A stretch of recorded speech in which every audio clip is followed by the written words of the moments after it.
Shalom. I'm Eddie Chumney of Hebraic Heritage Ministries, and we welcome you to this week's Focus Israel Report. In this week's report, we're going to be sharing with you regarding the current status of the Israeli-Palestinian peace process, and it is as follows.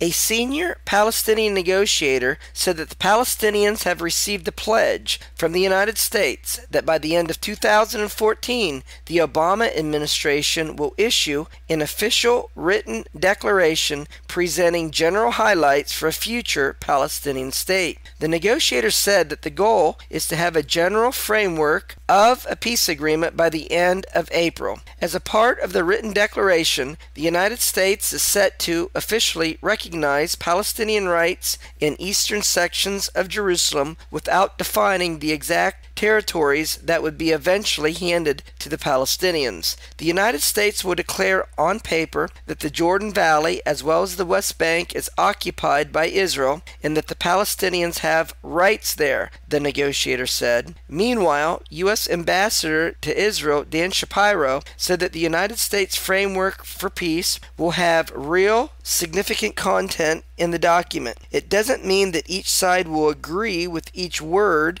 and there will still be many subjects to deal with in the negotiations for a final agreement. I think we have a good chance to reach a framework agreement before the end of the 9-month period we allotted before we entered negotiations, he said. The framework will allow the talks to continue. Furthermore, according to Shapiro, the U.S. framework agreement will obligate the Palestinians to recognize Israel as a Jewish state. The Palestinians recognizing Israel as a Jewish state is a key sign that the conflict is ending, Shapiro said. The United States has always believed that Israel is a Jewish state and that it should stay that way. He said that the two sides will have to make significant decisions, including the fate of Jewish settlement blocks in the West Bank. Shapiro said that there are several options that we can take on that issue. In order to find out the degree of objection to a framework peace agreement, Shapiro had meetings with Israel Knesset members who oppose a Palestinian state. The United States wishes to know in advance what the reaction from the right side of the political map to Kerry's proposals will be.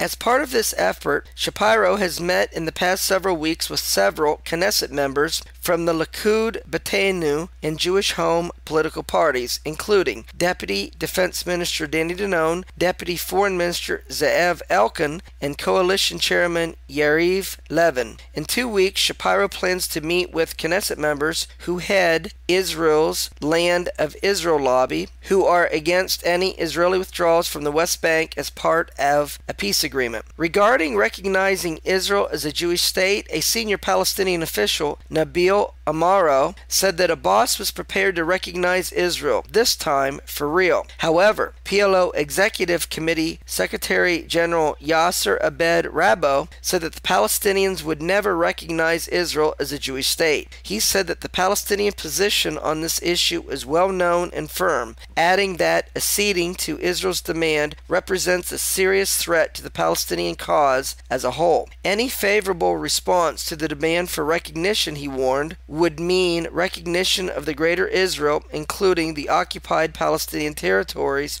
as the national homeland of the Jewish people. He also said that the Palestinians and the Arab world in general are unanimous in their rejection of any demand to recognize Israel as a Jewish state in any peace formula. In order to show their opposition to any Israeli withdrawal from the West Bank or the Jordan Valley, about 3,000 people, including Israel Interior Minister Gideon Sa'ar and Coalition Chairman Knesset member Yariv Levin, took part in a protest march in the Jordan Valley. Minister Sa'ar declared to the participants of the march, "We are here with a simple and clear message. The Jordan Valley is Israeli." The march was initiated by the chairs of the Land of Israel lobby in the Knesset. The Interior Minister added that the marchers have come to support the settlers of the Jordan Valley who are on a mission for the entire Israeli people. Israel needs to know that the Jordan Valley settlements will remain and prosper for ages, the minister stressed. The security of Israel requires a strategic depth. As a result, it is unthinkable for the border not to be in the Jordan Valley. In contrast, Israel Finance Minister Yair Lapid from the political party Yesh Atid made a passionate plea for a peace agreement with the Palestinians by saying that his country must do everything in its power to reach an accord with the Palestinians since the current situation posed a threat to the future of the State of Israel. Lapid said that if current peace talks collapse, it will be nothing less than devastating to the welfare of Israeli citizens. But beyond risk to the economy, he said failure to establish a Palestinian state would leave Israel facing a demographic threat that could undermine its Jewish and democratic nature. Every moment in which we do not separate from the Palestinians is a downright threat to the existence of Israel as a Jewish state, he said. This is not a marriage that we seek with the Palestinians. This is a divorce. If we do not reach peace, the options we will have is to refuse and to stop being a democracy, or to agree and stop being a Jewish state, he warned. These are two bad options. These are two options that need to be prevented. The State of Israel does not need to rule another nation or another people. This is against Jewish morals. This is against the core idea of building here in exemplary society. According to Lapid, if the Israeli left and the Israeli right keep saying that nothing will come of the talks, then a self-fulfilling prophecy will result, and instead of approaching the talks wholeheartedly, both sides will continue to sit and gain points for the blame game that will be conducted after everything collapses, Lapid predicted. I will not let anyone ruin the chances of an agreement, he said. Lapid blamed the Palestinians primarily for the failure in talks, but he also stressed the importance of taking responsibility for Israel's role in how events proceed. We must make every effort to reach an agreement because the current situation endangers Israel's future, he insisted. It endangers us because Israel is unable to and cannot absorb 4 million Palestinians. If we want to remain a Jewish state, we must separate from them. The agenda of this coalition is very clear, Lapid said. Netanyahu sat down on the first day of the coalition and said that we're going to start the peace process according to the two-state solution. Then he repeated that in the Knesset, he repeated it in the United Nations, he repeated it at the White House. He has actually repeated that almost every time he saw a microphone, Lapid continued. Yesh Atid is an Israeli political party that is protecting this agenda. Tzipi Livni, who heads Israel's negotiating team with the Palestinians, said that just as Israel will need to make compromises, so too will the Palestinians. Furthermore, she said, the Palestinians need to understand that the only option for creating a state runs through the negotiating room. Livni was full of praise for U.S. Secretary of State John Kerry. She called him a game changer who has listened carefully to both sides and tried to discern from Israel what is the deal maker and what is the deal breaker before presenting his paper that is to form the basis for continued negotiations. Frankly, I don't think that we're going to be in love with this paper, but I hope that we can live with this paper, and I'm sure this also applies to the Palestinian side, she said. Livni said Kerry already performed two important tasks. The first was to gain the trust of the international community and to get the Russians, the Europeans, and the Arab world to stay outside the tent and to not disturb those negotiating inside. Secondly, she said, the international community got another important message from Kerry. That is, keep the Palestinians in the negotiating room and don't let them think that if they say no to a deal, the world will step in and impose a better deal from their perspective on Israel. Ahmed Corey, a member of the PLO Executive Committee, said that the ambiguous language in the text of an American framework agreement to be presented to Israel and the Palestinians may lead to the collapse of peace talks by saying that the current American positions on a number of core negotiating issues, including borders, Jerusalem, and the settlements, do not satisfy the Palestinian need for clarity. Trying to put ambiguity in the text will not help the parties. I don't want to continue discussing what this or that phrase means. This would be a waste of time. He said that the U.S. proposals for a framework agreement are more favorable to Israel than the Palestinians. For example, the U.S. framework calls for a Palestinian right to a capital in Jerusalem. This we cannot accept, he said. We want explicit mention of East Jerusalem as the capital of Palestine. He said that reference to Jerusalem with no distinction between East and West tacitly acknowledges Israel's annexation of the eastern part of the city, occupation occupied in 1967. With regard to the borders, Kerry proposed a Palestinian state on the basis